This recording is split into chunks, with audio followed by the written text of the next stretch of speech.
Allow this video to be your luminous guide, illuminating your path with wisdom and inspiration.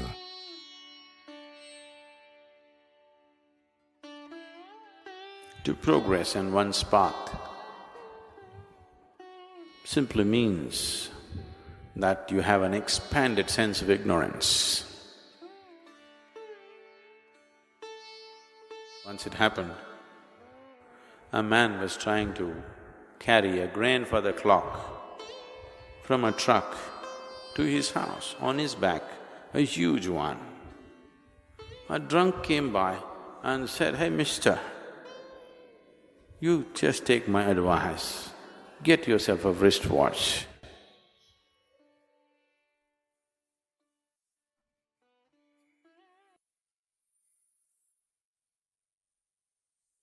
If all you're looking for is dividing the day into 24 hours, all you need is a wristwatch. But if that doesn't hold much meaning to you,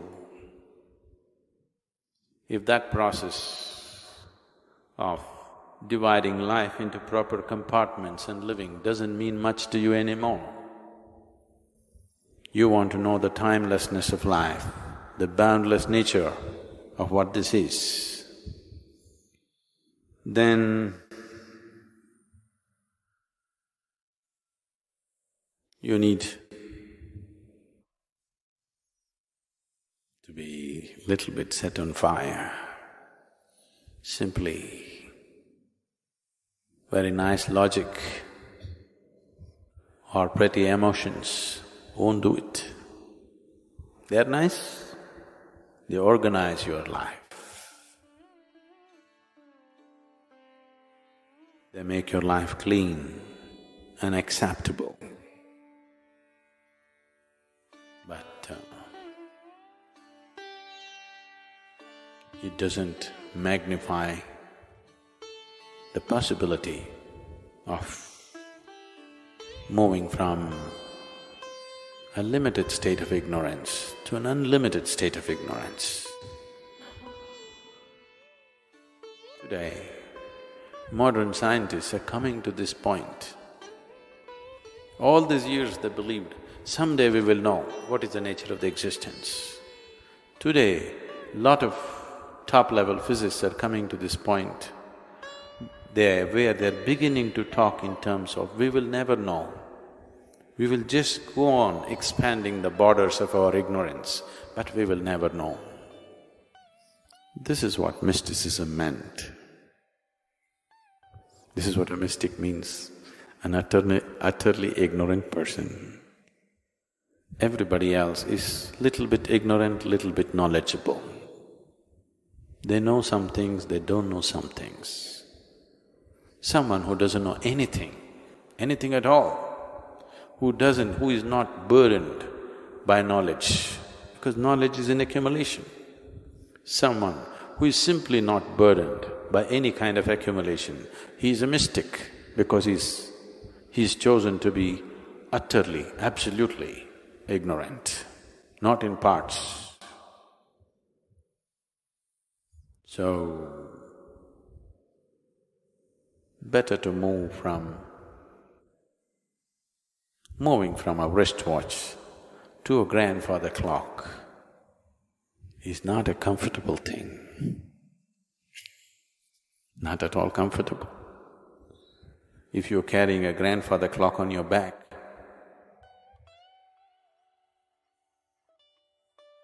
it may have great value, but you can't even look at the time. You have to ask somebody, please look at the time and tell me what's the time. Aren't you slowly becoming like this these days? How am I? I hear a lot of people coming up to me and ask me, Sadhguru, how am I? It's all right. Sensible people ask, how are you? Those who are becoming slowly moving towards larger dimensions of ignorance are beginning to ask Sadhguru, how am I? So I did everything that could have killed me 2 dozen times. Not simply out of egoistic jingoism that you want to do something others cannot do. It's about stretching yourself beyond your limits somewhere. Youth without any sense of adventure are not youth.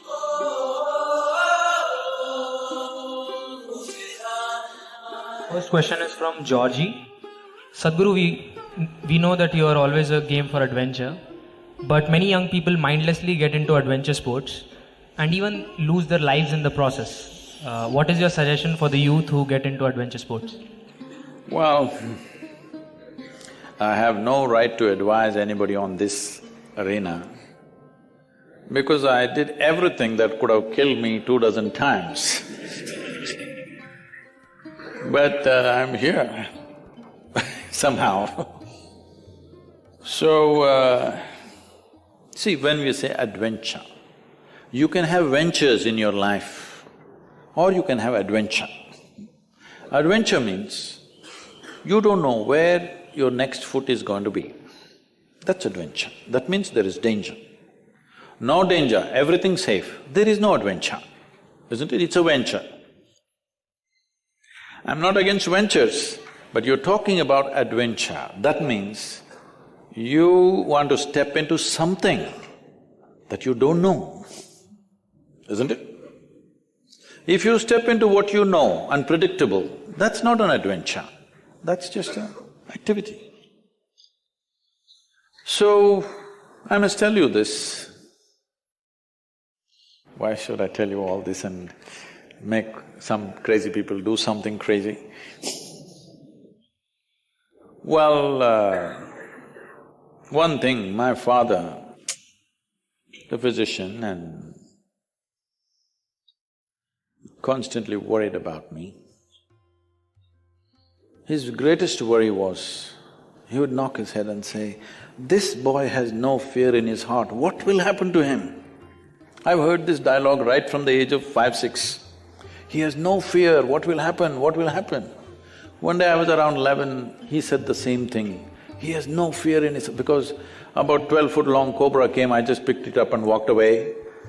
So he kind of… this is the first time he's seeing, I've been doing since I was 6. The first time he saw. And then he had a Vespa scooter. From the age of 9, I've been riding it without him knowing. I was cleaning it for him, but I was riding it. So one day, it's in front of our house, the road is slopey like this. I'm just coming in, putting it in the neutral gear, and I'm standing on the seat and coming like this on the Vespa scooter. He saw me and his heart broke. So he said, "This boy has no fear in his heart, what to do?" Then I asked him, "When did fear become a virtue?"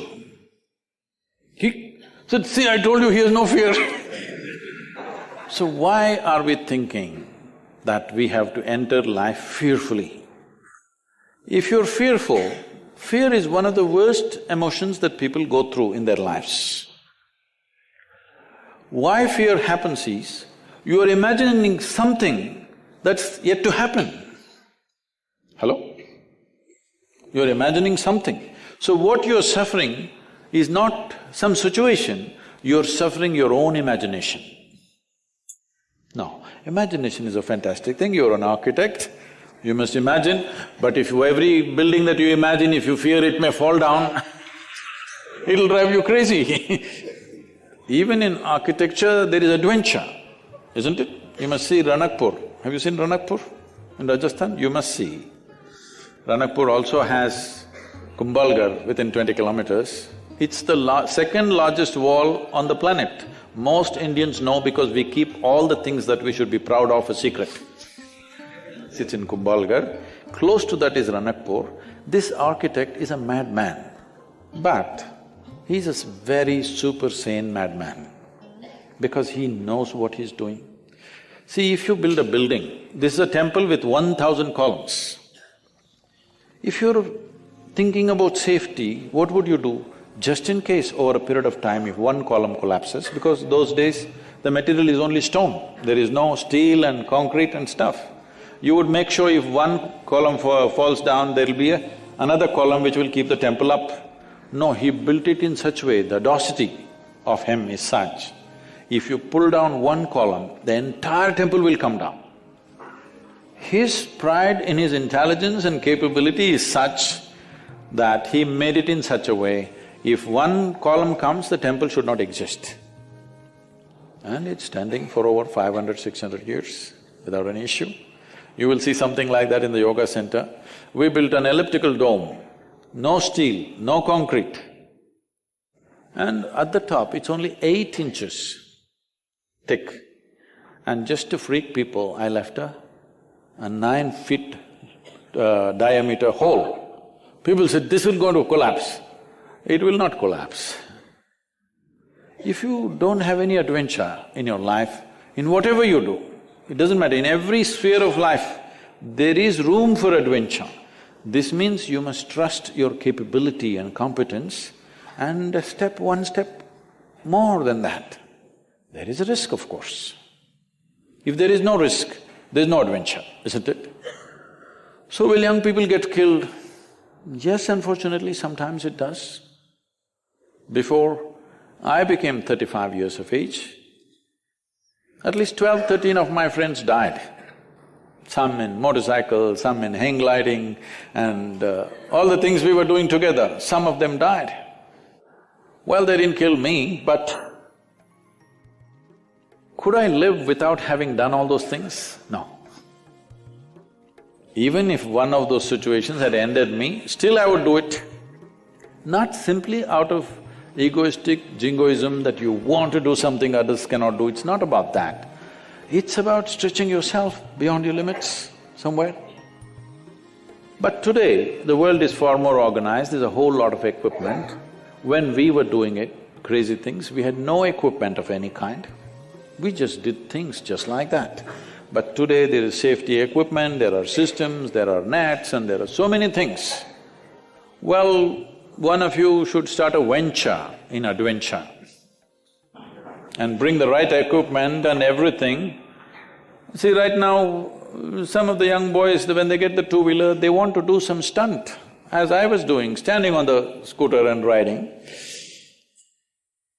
They want to do those things. I'm saying, if you cannot stop them, only thing is they should not be doing it on the street. We must create a space where they can do it with a reasonable amount of safety. Is it 100% safe? No. Nothing is 100% safe. All of us are mortal, isn't it? But we must create reasonable levels of safety where youth will go through adventure with the minimum amount of risk. No risk adventure, there is no such thing. I was one person, people were very surprised when I spoke for Jallikattu in Tamil Nadu. They said, Sadhguru, you cannot say this. I said, see, are you capable of building sports arenas in every village? Can you make them play football, this one, adventure sport, everything in the villages, can you? There's really nothing. The only thing that they have is a traditional sport where once a year they play, which is risky, of course, but it comes from a tradition of doing something. It's risky for the animal, it's risky for the man, actually more risky for the man than the animal. When I spoke for it, everybody resisted, you can't say this.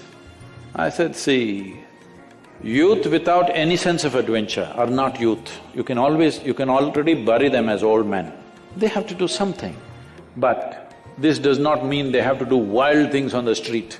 We can create situations and spaces where they can do this with reasonable amount of safety. There is no absolute safety.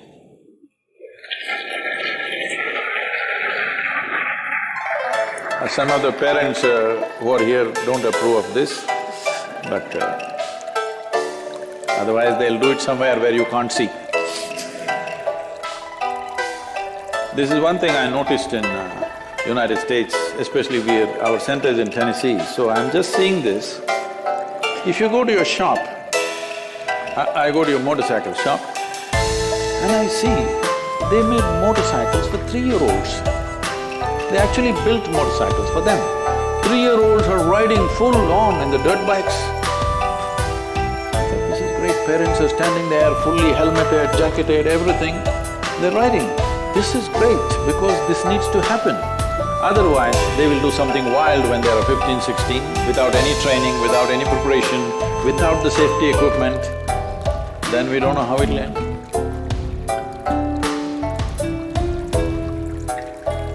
We appreciate your presence and active participation.